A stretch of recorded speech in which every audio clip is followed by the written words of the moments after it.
Hi friends, is sorry cinema bus அப்டேட்டில் ஒரு ஷாக்கிங்கான ஒரு அப்டேட்டோடு வந்திருக்குங்க. கூலி திரைப்படம் இப்போ சென்சாராக இருக்குது. சன் பிக்சர்ஸ் இப்போ அஃபிஷியலாகவே அனௌன்ஸ்மெண்ட் பண்ணிருக்காங்க. படத்துக்கு ஏ சர்டிஃபிகேட் கொடுத்துருக்காங்க. இது கோலிவுட் இண்டஸ்ட்ரியவே ஒரு அதிர்வலை ஏற்படுத்தியிருக்கு.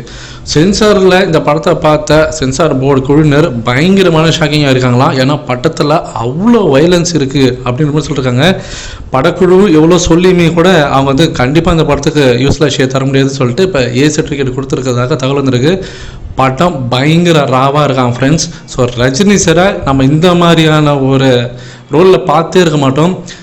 லோகேஷ் கனகராஜ் டைட்டில் கார்டே ரெட்டில் போடும் போதே உங்களுக்கு தெரிஞ்சிருக்கணும். ஆனால் ஏ சர்டிஃபிகேட் வந்து ரஜினி சாருடைய திரையுலக வாழ்க்கையிலே ரொம்ப ரொம்ப வருஷம் கழித்து இப்போ தான் வந்திருக்கு. எனக்கு தெரிஞ்சு ஒரு 30 வருஷத்துக்கு ரஜினி சாரோட படத்துக்கு எந்த படத்துக்குமே ஏ சர்டிஃபிகேட் கிடைக்கல.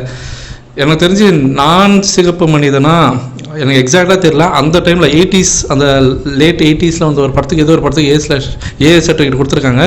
அதுக்கப்புறம் இப்போ தான் வருது ரொம்ப வருஷம் கழிச்சு. ஆனால் இது யாருமே அன்எக்ஸ்பெக்டட். ஏன்னா சில்ட்ரன்ஸ்லாம் கூப்பிட்டு போக முடியாது. ஸோ கண்டிப்பாக மாலில் ஏ சென்டர்லலாம் வந்து கண்டிப்பாக ரெஸ்ட்ரிக்ஷன்ஸ் இருக்கும். என்ன பண்ண போகிறாங்கன்னு தெரில. இதனால் வசூல் பாதிக்குமான்னு கேட்டாக்கா அது இப்போதைக்கு நம்மளால் சொல்ல முடியாது. ஏன்னா ஏ சர்டிஃபிகேட் வாங்கின பல படங்கள் பாக்ஸ் ஆஃபீஸில் பெருசாக வசூலில் கலக்கிருக்கு. எக்ஸாம்பிள் சொன்னாக்கா போன வருஷம் ரிலீஸ் ஆனால் இந்த அனிமல் திரைப்படம், ஸோ பாலிவுட்டில் ரிலீஸ் ஆன படம். ஸோ அது ஏ சர்டிஃபிகேட் தான். ஆனால் பட்டை கிளப்பிச்சு பாக்ஸ் ஆஃபீஸில் கிட்டத்தட்ட 900 crores கலெக்ட் ஆச்சு. அதனால் அது நமக்கு பிரச்சனை கிடையாது. ஆனால் நம்ம ஊருக்கு வந்து இங்கே ரஜினி சார்னாலே அது ஃபேமிலி ஆடியன்ஸ் சில்ட்ரன்ஸ்லாம் வந்து பார்ப்பாங்க. ஸோ அது பாதிக்குமான்னு கேட்டால் கண்டிப்பாக பாதிக்கும். இது ஒரு பக்கம் இருக்கும்போது லோகேஷ் கனகராஜுக்கு சமீபத்தில் கொடுத்த இன்டர்வியூலலாம் பார்த்தீங்கன்னாக்கா அவர் ஒரு விஷயம் சொல்லிருப்பார். வயலன்ஸில் நான் எந்த விதமான காம்ப்ரமைஸும் பண்ணல அப்படின்ற சொல்லிருப்பாரு. அதே போல் 1000 கோடி நீங்கள் டார்கெட் பண்ணுறீங்கன்னு கேட்டால் அதெல்லாம் எனக்கு பிரச்சனை கிடையாது.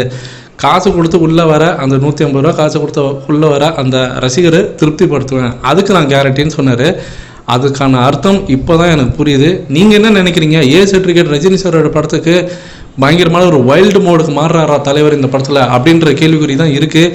எனக்கு ஏதோ பெருசாக சிட்டிக்கு ரெட் சிப் மாட்டின மாரி ஏதோ தலைவர் என்னோட வேற ஒரு பீஸ்ட் மோடு காட்டவா, அப்படி ஒரு படம் நான் நடித்தா என்ன ஆகும் தெரியுமா பாக்ஸ் ஆஃபீஸுன்றதை காட்டுறாரோ என்னமோ எனக்கு தெரியல. உங்களோட கருத்து என்னன்றதை கீழே சொல்லுங்கள் ஃப்ரெண்ட்ஸ்.